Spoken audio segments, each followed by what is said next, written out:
ఎన్నో పోరాటాలు, ఆటుపోట్లు, ఎన్నోసార్లు అనుకున్నలాగా దేవుని మహాకృప. నా బిడ్డల ప్రార్థన, ప్రియులారా, మీ ప్రార్థన ఉండాలి, ప్రోత్సాహం ఉండాలి, మీకోసం నా ప్రార్థన ఉండాలి. అవసరతో పోటు మార్చుకోవాలి కడుపు. మిమ్మల్ని నేను ఎంకరేజ్ చేయాలి, మీరు కూడా నన్ను ప్రోత్సహించాలి. నన్నే ప్రతి దైవజనుని విశ్వాసగణం ప్రోత్సహించాలి. ఏమండి, ఒకవేళ దైవజనుడు ఆశీర్వాదకరమైన స్థితిలో నీకు కనబడితే అభ్యంతరంగా భావించవద్దు. ఒకవేళ ఆయన సౌకర్యవంతంగా కనబడితే ఇన్సైడ్ ఎప్పుడు కూడా దరిద్రపు ఆలోచన రానివద్దు, ప్లీజ్. ఓకే, ఎందుకో చెప్తున్నా. నువ్వు ఒక చక్కని 2 స్టేర్లు ఇల్లు కట్టుకున్నావు అనుకో, ఎప్పుడైనా దైవజనుడు ఇంతైనా ఫీల్ అవుతాడా? ఆయన ఇల్లు కట్టుకున్నట్టు ఆనందపడతాడు. బా అద్భుతమైన ఇల్లు ఇచ్చాడమ్మా దేవుడు. అయ్యా ఎక్సలెంట్ ఉంది, దేవునికి స్తోత్రం. ప్రార్థన చేశాను, అయ్యా దేవుడు నీకు మంచి ఇల్లు ఇవ్వాలని అంటాడు. హృదయపూర్వకంగా పలుకుతాడు. ఏ దైవజనుడు కూడా తన ఆత్మీయ బిడ్డ ఒక ఇల్లు కట్టుకుంటే వ్యసనపడడు, ఒక స్థాయిలో ఉంటే ఫీల్ అవ్వడు, ఇంకా కోరుకుంటాడు బాగుండాలని. ఒక వెహికల్ కొనుక్కుంటే, ఒక కారు కొనుక్కుంటే ఫీల్ అవ్వడు. అన్నా ఏసే కారు ఇచ్చాడన్నా అని తీసుకొస్తే, దేవా బిడ్డకు కారు ఇచ్చావా, నీకు స్తోత్రం తండ్రి, మంచి కారు ఇచ్చాడయ్యా దేవుడు, నీకు మంచి వెహికల్ ఇచ్చాడయ్యా అని మనసారా, అయ్యా నా బిడ్డ ఎటు వెళ్ళినా ఎటు వచ్చినా ఏ కీడు కలగకూడదయ్యా, ఎలాంటి యాక్సిడెంట్స్ గురి కాకూడదు, ఎలాంటి ప్రమాదాలకు గురి, మనసారా దీవించి ప్రార్థన చేసి ఎక్కి కూర్చొని సంతోషపడతాడు తన కారు కొన్నట్టు. మరి అదేవిధంగా దైవజనుడు దీవించబడితే విశ్వాసం ఎందుకు ఫీల్ అవుతాడు? విశ్వాసిగా నీకు అన్నీ కావాలా? నిన్ను నడిపించే ఆత్మీయ నాయకుడికి ఏది వద్దా? అడుక్కునే స్థితిలో ఉండాలా? చినిగిపోయిన చొక్కాలు కుట్టించుకొని అవి తొడుక్కొని, ఈ పక్క సంచి తగిలించుకొని, చెప్పులు తెగిపోయిన చెప్పులు కుట్టించుకొని, అట్లా అట్లా అట్లా అంటే దీనత్వం. అసలు సేవకుడు ఎట్లుండాలా? ఎట్లుండాలా? గుంటూరు, విజయవాడ సెంటర్లలో కార్లు ఆగినప్పుడు వస్తారే, అట్టుండాలి సేవకుడు అంటే. ఎవరు? బెగ్గర్, భిక్షగాళ్ళు. అది అసలు సేవకుడు దీనత్వం. సేవకుడిగా దీనత్వపు కొలతలు. నువ్వేమో ఆశీర్వదించబడాలి అని ప్రార్థన చేయాలి దైవజనుడు. నీ ఆశీర్వాదం కోసం ప్రార్థన చేసే దైవజనుడు నీ బ్లెస్సింగ్ కోసం ఎదురు చూస్తుంటే నువ్వేం సేవకుడి దరిద్రపు స్థితిని ఎదురు చూస్తున్నావు. శత్రువు ఎంత మోసం చేస్తున్నాడో చూడు.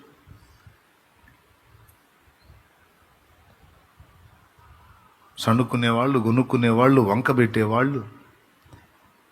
అరే దైవజనుడు సౌకర్యవంతంగా ప్రయాణం చేయాలి, ఒక వెహికల్ ఉండాలి కదా. ఆయనకేమండి ఒక ఖరీదైన కారులో తిరుగుతాడు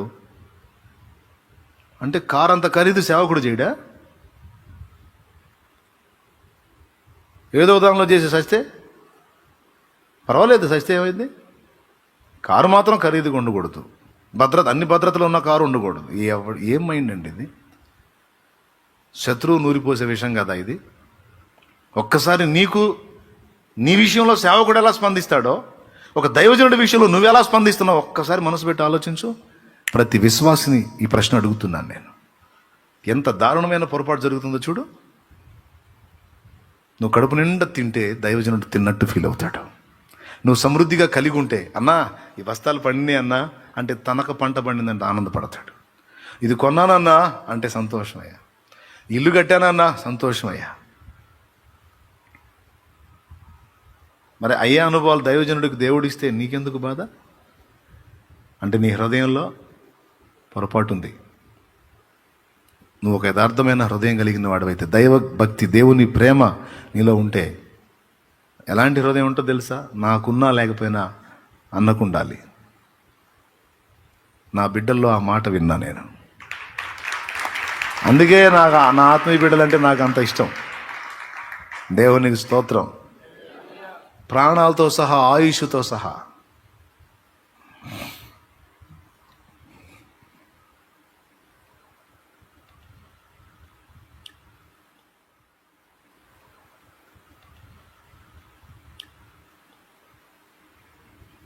ప్రైజ్లు. సాధ్యమైతే నా ఆయుష్ కూడా అన్నకు పోయాయా అంటారు నా బిడ్డలు. సాధ్యం కాదు, సో పాసిబిలిటీ ఉంటే నేను ఎందుకు మనకి వస్తా దేవా? అన్న బతికితే, అన్న బాగుంటే ఇంకా అనేక మందికి తీయండి. మొన్న చెల్లి వచ్చి చెబుతుంది నాకు, పొద్దున్నే ఇంట్లోంచి బయటకు వచ్చి చెబుతుంది, భర్త పట్టుకొని కొడుతున్నాడంట భయంకరంగా, ఏదో ఆయుధం తీసుకొని చంపడానికి వచ్చేసాడంట. తలుపేసి లాక్ చేసి లోపల భయంకరంగా కొడుతున్నాడు. అతను మూర్ఖుడు, చంపే మైండ్ అతనిది. ఆమె వచ్చి నాకు ఏం చెబుతుందంటే, ఏసయ్యా ఇప్పుడు నేను చచ్చిపోతాను, కన్ఫామ్గా చంపేస్తాడు ఇతను నన్ను, మరి నాకు ఇప్పుడు 30 కదా, ఇంకో 30 సంవత్సరాల ఆయుష్ కాలం ఉంటుంది కదా, ఒక 60 ఏళ్ళు బతికినా నా ఆయుష్ శాలేమన్నకు పోయాయా అంటున్నాను.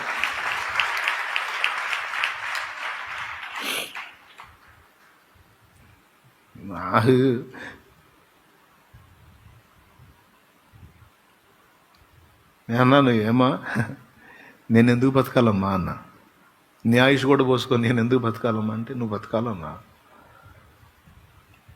అనేక మంది కోసం నువ్వు బతకాలి అంటుంది. ఏదో ఏడుచుకున్నా. దేవునికి స్తోత్రం. నా బిడ్డలు నాకు తెలుసు, వాళ్ళ మనసు నాకు తెలుసు. అందుకే ఏది కూడా వెయిట్ వేయను, ఎందుకంటే నాకు వాగ్దానం చేసి ఇచ్చాడు పిల్లల్ని దేవుడు. అల్పులు కాదు, తిక్కలోళ్ళు పనికిమాలు గనుల్ని ఇస్తానే కానీ ఇచ్చాడు.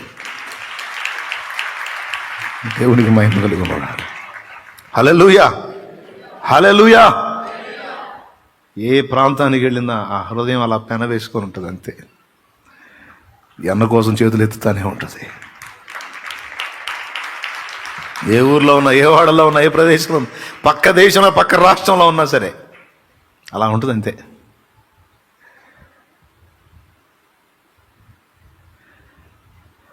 కానీ మిగిలిన దైవజనుల కోసం చెప్తున్నాను నేను. మిగిలిన దైవజనులు కొంతమంది పాపం నా దగ్గరికి వచ్చి బాధపడతారు, బ్రదర్ నేను వెహికల్ తీసుకున్నాను ఇట్లా అన్నారు బ్రదర్, ఇట్లా నన్ను తేడాగా చూస్తున్నాను బ్రదర్, నేను ఇలాగా హౌస్ కట్టుకున్న బ్రదర్ దేవుడు ఇచ్చిన దానిలోంచి ఇట్లా కామెంట్ చేస్తున్నారని బాధపడ్డ సేవకులు ఉన్నారు పాపం. నేను ఆలోచించాను, అరే దైవజనుడు పాపం విశ్వాసుల కోసం, వాళ్ళ క్షేమం కోసం, వాళ్ళ దీవెన కోసం ఎంత ఆలోచిస్తాడు, పొట్టమర్చుకుంటాడు. ఏంట్రా ఇది, విశ్వాసులు ఎందుకు అలా ఉన్నారు అంటే శత్రువు మోసం చేస్తున్నాడు వాళ్ళ హృదయాలని. అలా దైవజనుడి అభివృద్ధిని చూసి ఓర్వలేని స్థితిలో ఉంటే విశ్వాసి దీవించబడడు, శాపంలో ఉంటాడు. నేను కాదు, దైవజనుని క్షేమం నాకు ముఖ్యం, ఆయన బాగుంటే దేవుని పని బాగుంటుంది అని ఏ బిడ్డ హృదయపూర్వకంగా అనుకుంటారో వారు దీవించబడతారు.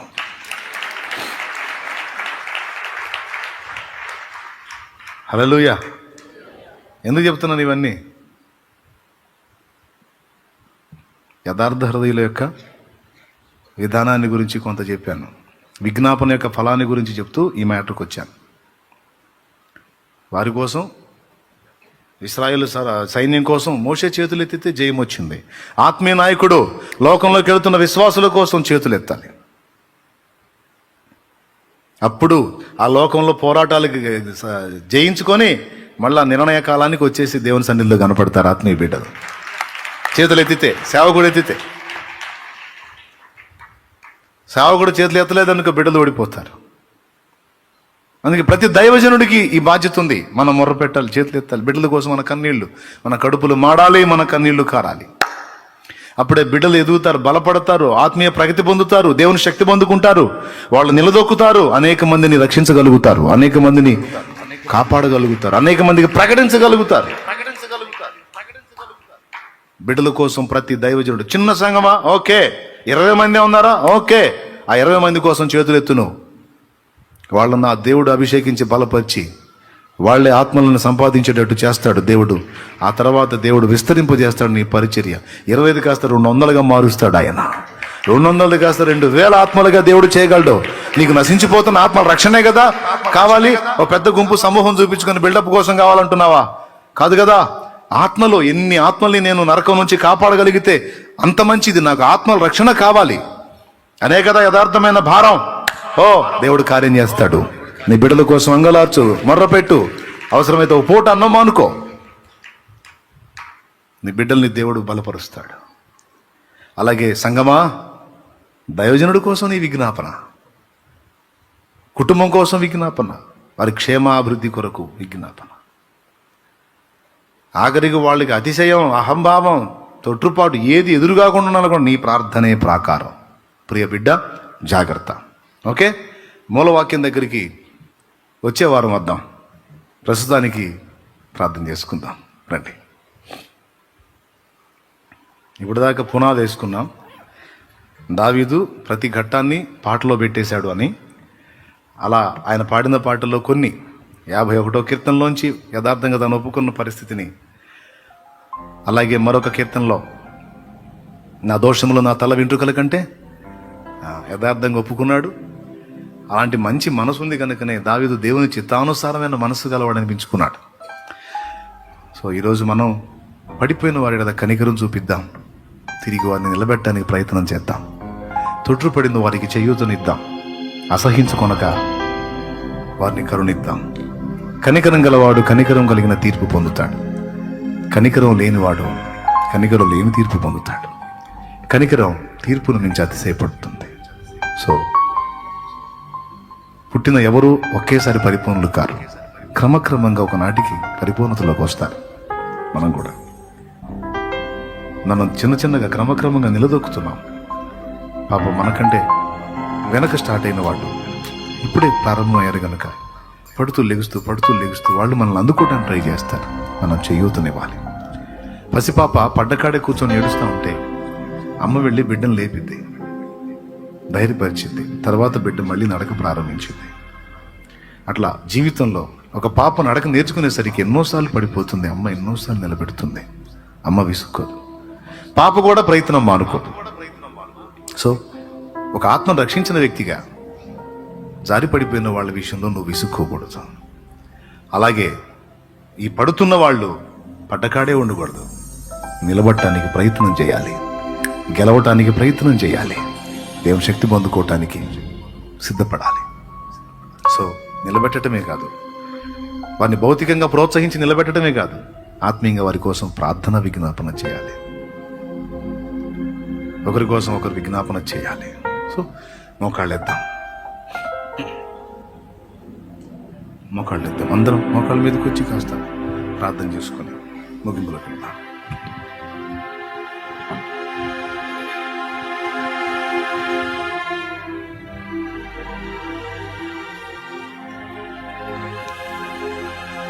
జూమ్లో ఉన్న వాళ్ళు కూడా మీకు పాసిబిలిటీ ఉంటే మోకాళ్ళు వేయండి, మోకాళ్ళ మీద వద్దాం. ఈరోజు విన్నారు కదా, ప్రతి సంగతిని కూడా గ్రహించారు కదా. ప్రార్థన చేయండి. ఏమైనా లోపాలుంటే యథార్థ హృదయంతో ఒప్పుకుందాం, సరి చేసుకుందాం. ఓ తల్లి, నీ ప్రార్థన నీ బిడ్డలకి ఎంత ఉపయోగమో తెలుసా? ఓ తండ్రి, నీ విజ్ఞాపన నీ బిడ్డలకి ఎంత భద్రతో తెలుసా? శాపగ్రస్తమైన వారి జీవిత అనుభవాల్ని మారుస్తుంది నీ ప్రార్థన. నీ పిల్లలకు రక్షణ ప్రాకారం అవుతుంది, భద్రతా వలయం అవుతుంది. 2 సంఘటనలు చెప్పాను నేను, నిజంగా జరిగిన విషయాలు. ప్రార్థన చేయి. ఈరోజు దేవా, నీవు నాతో మాట్లాడినందుకు నాలో ఉన్నాయి కొన్ని తప్పు ఆలోచనలు ఉన్నాయి, దయతో క్షమించు, దయతో మన్నించు ప్రభువా, మన్నించు. నా ప్రార్థన చేసుకున్నాను. కొన్ని విషయాలు నిజంగా స్ట్రైట్గా నాతో మాట్లాడావు. ఇలాంటి లోపాలు నా దగ్గర పెట్టుకొని ఆశీర్వాదాన్ని కోరుతున్నాను. ఎలా వస్తుంది తండ్రి? పొరపాటు తలంపులు, పొరపాటు ఆలోచనలు, అసూయ బుద్ధి నా మనసులో పెట్టుకున్నాను. ఇతరులను అసహించుకునే బుద్ధి నా మనసులో పెట్టుకున్నాను. వారికంటే నేను మంచివాడిని, మంచిదాన్ని అనుకునే బుద్ధి నా దగ్గర పెట్టుకున్నాను. బలహీనలను ఓతమిచ్చి నిలబెట్టకుండా, పడిపోయిన వారి మీద కనికరం చూపకుండా, వారిని అసహించుకొని, వారిని తృణీకరించి ఇబ్బంది పెట్టాను. నన్ను మన్నించు తండ్రి. వారికి చోటు ఇవ్వాలి, తిరిగి దిద్దుకోవడానికి అవకాశం ఇవ్వాలి ప్రభువా. తిరిగి నీతో వారిని కలపాలి. ఇది ఒక తల్లి ప్రేమ, ఒక తండ్రి ప్రేమ, ఒక అన్న ప్రేమ, ఒక అక్క ప్రేమ. దేవా, నాలో ఆ ప్రేమ నింపు తండ్రి. ప్రతి అనుభవాన్ని యథార్థ హృదయంతో ఒప్పుకుని, నీ ఆత్మచేత ప్రేరేపించబడిన వాడే యథార్థంగా ఉన్న సంగతులన్నీ ఓపెన్గా రాసుకున్నాడు. తానేమై ఉన్నాడో ఈ దోషం ఆ దోషం అని చెప్పలేదు, కానీ ఆ దోషములని నా తల వెంట్రుకల కంటే విస్తారంగా ఉన్నాయని యథార్థ హృదయంతో ఒప్పుకున్నాడు దావీదు. నిరపరాధి రక్తమును అప్పగించి తినిదేవా, అయ్యో చిందించి తినిదేవా అన్నాడు. మేము కూడా యథార్థంగా నీ ముందు ఉండాలి. అవకాశం ఉన్నంత వరకు ప్రజల ముందు కూడా యథార్థంగానే ఉండాలి. వేషధారణ, కపటపు నడత మాకు దూరం చేయి. మా బిడ్డల్ని కూడా ప్రోత్సహించు. మాలో ఉన్న స్వాతిశయం, స్వనీతి, ఇతరుల కంటే మేము మంచి, ఇతరుల కంటే మేము ఎక్కువ, ఇతరుల కంటే మాకు భక్తి ఎక్కువ, ఇతరుల కంటే మాకు పరిశుద్ధత ఎక్కువ, ఇతరుల కంటే మాకు నీతి ఎక్కువ, ఇతరుల కంటే మాకు ప్రార్థనానుభవం ఎక్కువ, మోకాళ్ళ అనుభవం ఎక్కువ, అది ఎక్కువ, ఇది ఎక్కువ, దేన్ని బట్టి కూడా ఇతరుల మీద విర్రవేగటానికి లేదు ప్రభు, అతిశయపడటానికి లేదు ప్రభు. క్షమించు. మేమేమై ఉన్నాము అది నీ కృప వాళ్ళనే అయి ఉన్నాము. నీవు సహాయం చేస్తే అయ్యాము, కానీ లేకపోతే అందరికంటే చెడ్డవారం. అపోస్తలుడైన పౌలంతటి వాడు అన్నాడు, తిమోతి, పాపులందరినీ నిలబెట్టి ప్రధాన పాపి అని పిలిస్తే నేనే ముందు వస్తాను తిమోతి అన్నాడు పౌలు. పాపులందరిలోకి ప్రధాన పాపిని తిమోతి. నేను యేసును పోలి నడుచుకొనుచున్న ప్రకారం మీరు నన్ను పోలి నడుచుకోండి అన్న పౌలు తన జీవిత విషయంలో తను ఏమై ఉన్నాడు, ఎంత దీనుడై తగ్గించుకున్నాడు. ఆ తగ్గింపు నేర్పండి. స్వనీతిని చూసి అతిశయపడి స్వనీతి మంతులంగా మేము ఉండకుండా మా నీతిని ఆధారం చేసుకోకుండా నీ కృపను ఆధారం చేసుకుని నిరంతరం బ్రతుకున్నట్లు మమ్మల్ని బలపరచండి. ఇక్కడ ఉన్న వాళ్ళు ఎవరు తొట్టుపడి ఉన్నారు, ఎవరు జారిపోయి ఉన్నారు, ఎవరు కృంగిపోయి ఉన్నారో, ఎవరు కుములుతున్నారో, లైవ్ ద్వారా వీక్షించే వాళ్ళు, తర్వాత వీక్షించబోతున్న వాళ్ళు, ఇక్కడ ఉన్న వాళ్ళు ఎవరు ఏ విధమైన స్థితిలో ఉన్నారో వీళ్ళని లేవనెత్తండి ప్రభువా. పరిపూర్ణతలోకి నడిపించండి. పడుతూ లెగుస్తూ కాదు, ఇక నిలకడగా నిలిచి నీ కొరకు పరుగులెత్తే విధంగా స్థిరపరచండి. శక్తినివ్వండి. మా ఎముకలకు సత్వనివ్వండి, మా కాళ్ళకు బలమునివ్వండి, మా మోకాళ్లకు శక్తినివ్వండి. మా నడతల్ని స్థిరపరచండి. చంచల మనసు మా నుండి తొలగించి స్థిరమైన మనసు మా అంతరంగంలో నూతనంగా పుట్టించండి. దేవా, శుద్ధ హృదయం మాకు దయచేయండి. క్రొత్త తైలముతో మమ్మల్ని అభిషేకించండి. పాపానికి, బలహీనతలకు చోటిచ్చే ఆ బలహీనమైన మనసు మా నుండి తొలగించి చెడుతన విషయంలో రోషం కలిగి దాన్ని దరి చేరనీయకుండా ఉండడానికి కావాల్సిన శక్తిని, ఆ మెళకువని, ఆ మంచి మనస్సాక్షిని, ఆ వివేకం గల హృదయాన్ని, ఆత్మ బలాన్ని నాకందరికీ దయచేయండి. ఈరోజు నువ్వు మాట్లాడిన ప్రతి మాట కొరకే వందనాలు చెల్లిస్తున్నాను. వీక్షిస్తున్న వారందరినీ కూడా మీరు బాగు చేయండి. రోగులు ఎంతమంది ఉన్నారో యేసు క్రీస్తు నామములో వారు లేవనెత్తబడుదురుగాక, స్వస్థత పొందుదురుగాక.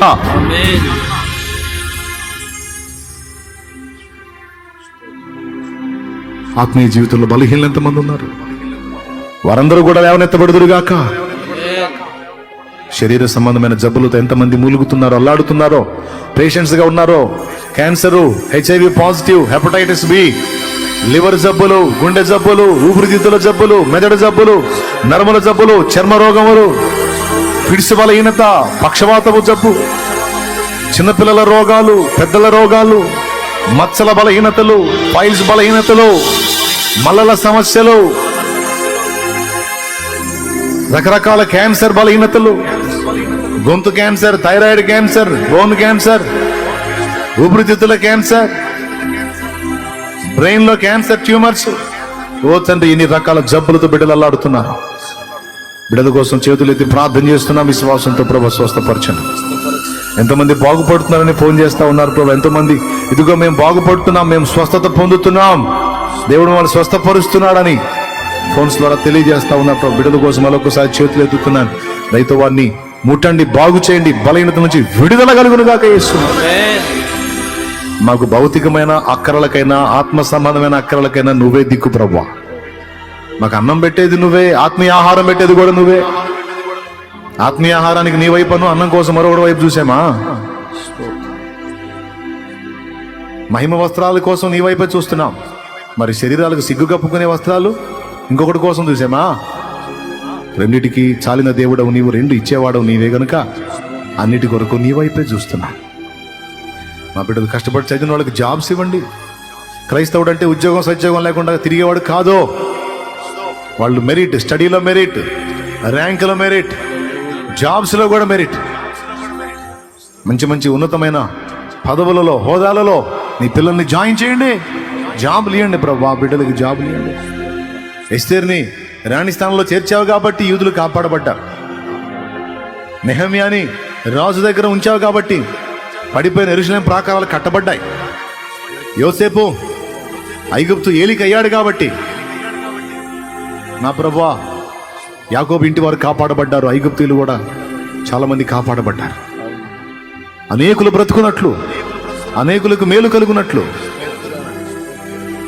సేవలో నియమించబడ్డ వాళ్ళని సేవకి, భౌతికంగా అనేక మంది బిడ్డలకు సపోర్ట్ చేయడానికి ఆయా ప్రభుత్వ ఉద్యోగాల్లో, ఆయా స్థానాల్లో, ఆయా హోదాల్లో నీ బిడ్డలు ఎక్కడ ఉండాలో వారిని అక్కడ ఉంచుదేవా. నీ పిల్లలకు మేలు జరుగునట్లు, న్యాయము జరుగునట్లు నీ బిడ్డలకు మంచి హోదాలు ఇవ్వు, మంచి స్థానాలు ఇవ్వు. చదువులో కూడా నాయన యేసుప్రభు నమ్మినోళ్ళు వెనకబడ్డారు. ఇంతే వాళ్ళ చదువులు సరిగా ఉండవు చావు అనే పరిస్థితి ఉండకూడదు. వారి చదువు బాగుంటుంది, వారి పద్ధతి బాగుంటుంది, వారి క్రమం బాగుంటుంది, వారి క్రమశిక్షణ బాగుంటుంది, వారి సాక్ష్యం బాగుంటుంది, వారి క్యారెక్టర్ బాగుంటుంది. కాలేజీలో అందరూ ఒక ఎత్తు, అదిగో ఆ అమ్మాయి దేవుడిని నమ్ముకున్న అమ్మాయి, అమ్మాయి క్యారెక్టర్ వేరు. కాలేజీ మొత్తం ఒక ఎత్తు, అదిగో అతను వేరు, అతని క్యారెక్టర్ వేరు. అతడు యేసుప్రభుని నమ్ముకున్నాడు, స్పెషల్గానే ఉంటాడు అనే విధంగా మా బిడ్డల్ని సిద్ధపరచండి, తయారు చేయండి దేవా. దద్దమ్మలుగా ఉండకూడదు ప్రభా, షార్ప్గా ఉండాలి. హెబ్రీ స్త్రీలు చురుకైన వాళ్ళు, ఆ బిడ్డలందరూ కూడా షార్ప్గా ఉండాలి, చురుగ్గా ఉండాలి ప్రభా. అబద్ధాన్ని నమ్మిన వాళ్ళకే అంత చురుకుదనంతో ఉంటే సత్య దేవుడైన నిన్ను నమ్మిన మాకెంత చురుకు ఉండాలి తండ్రి, ఎంత మెళకు ఉండాలి, ఎంత జ్ఞానం ఉండాలి. మా బిడ్డలు కూడా అన్ని స్టడీ చేయాలి ప్రభా. నేను ఒక అంతస్తుకు ప్రయాణం చేశాను, నా బిడ్డలు ఇంకా మించి పరిపూర్ణతలోకి వెళ్ళాలి, ఇంకా గొప్ప గొప్ప పాత్రలు కావాలి. కార్యము చేయదేవా, కార్యము చేయదేవా.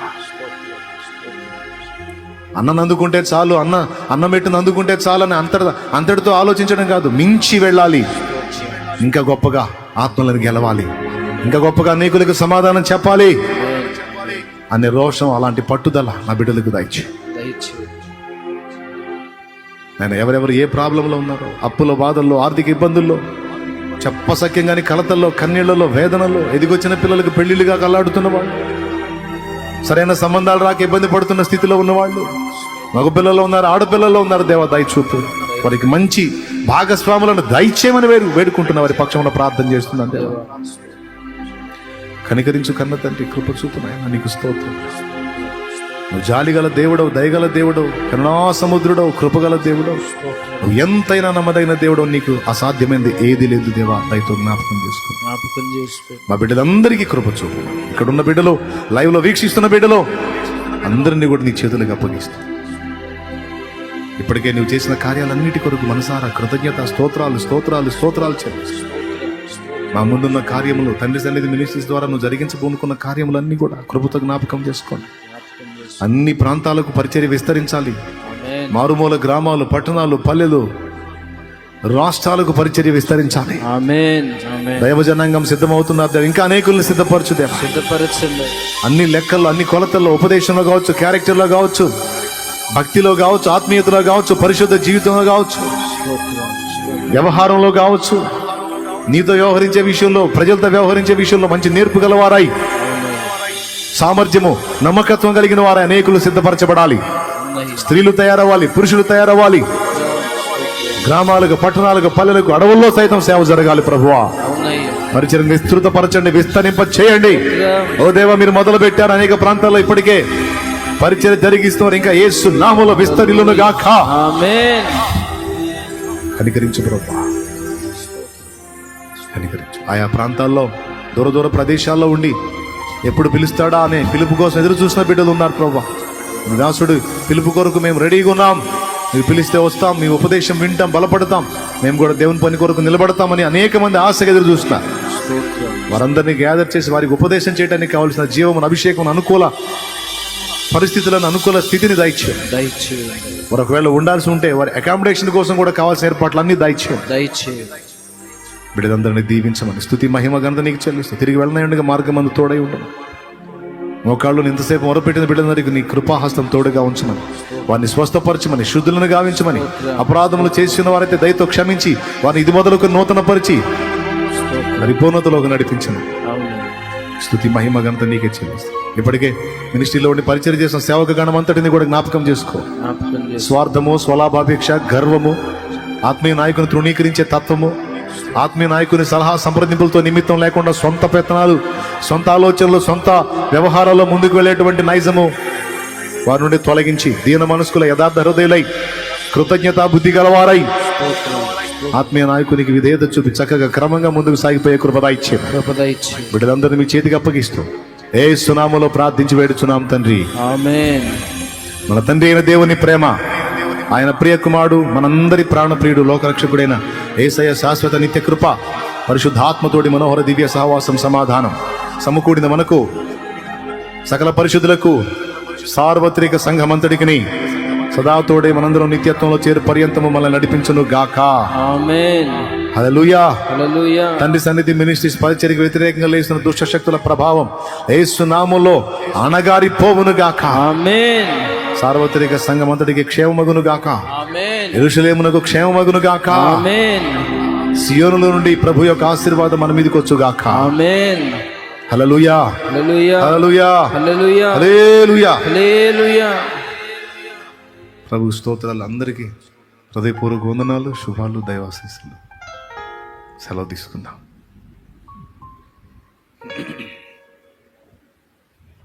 లైవ్లో ఉన్న వాళ్ళందరికీ కూడా వందనాలు. చక్కగా అందుబాటులోకి వచ్చారు. చాలునయ్య నీ కృప నా జీవితానికి, సాగిపోదు యేసయ్యా సాగరాలెదురైనా, సాగిపోదు యేసయ్యా సాగరాలెదురైనా.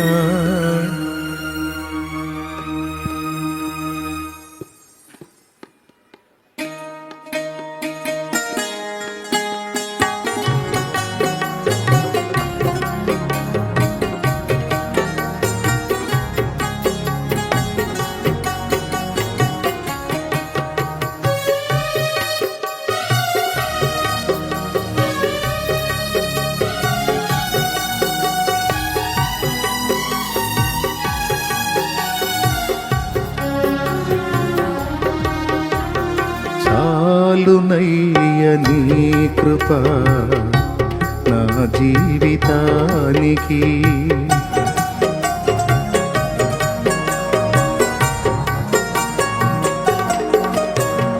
చాలునయ్య నీ కృప నా జీవితానికి, సాగిపోదు యేసయ్యా సాగరాలే ఎదురైనా, సాగిపోదు యేసయ్యా సాగరాలే ఎదురైనా. చాలునయ్య నీ కృప నా జీవితానికి.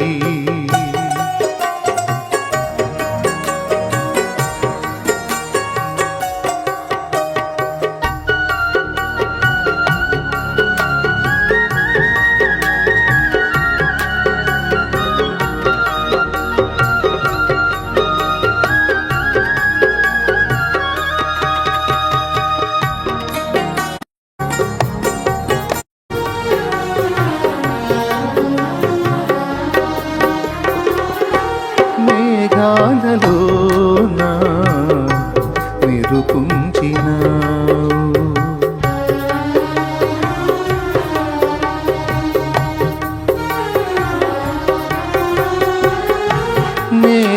మేఘాలలోనా మెరుపుంచినావు, త్యాగాలయందేమా అనురాగాలుంచినావు, త్యాగాలయందేమా అనురాగాలుంచినావు. సాగలేని జీవిత సమరములో సాగలేని జీవిత సమరములో వేగమే దూతనంటి తావుగా నిలిపావు.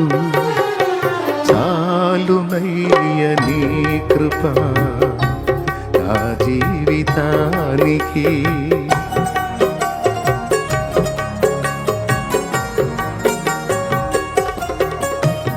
చాలునయ్య నీ కృప నా జీవితానికి.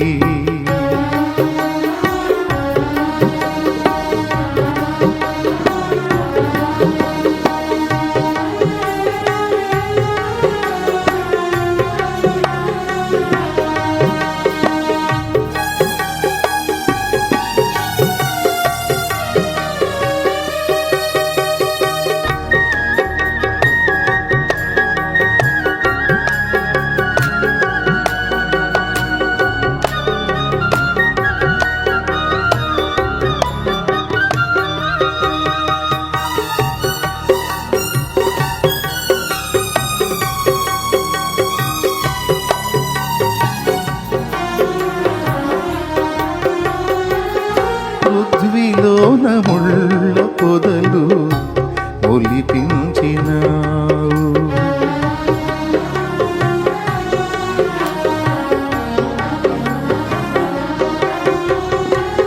పృథ్వీలోన ముళ్ళ పొదలు ఒలిపించినావు. ప్రతి నరుని జీవితాన ముళ్ళుంచినావు. ప్రతి నరుని జీవితాన ముళ్ళుంచినావు.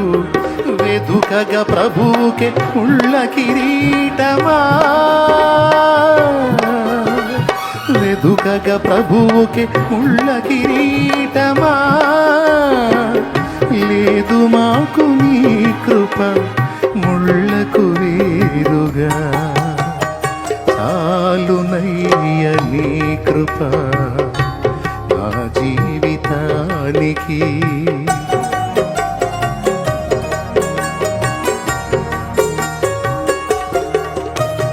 చాలునయ్య నీ కృప నా జీవితానికి.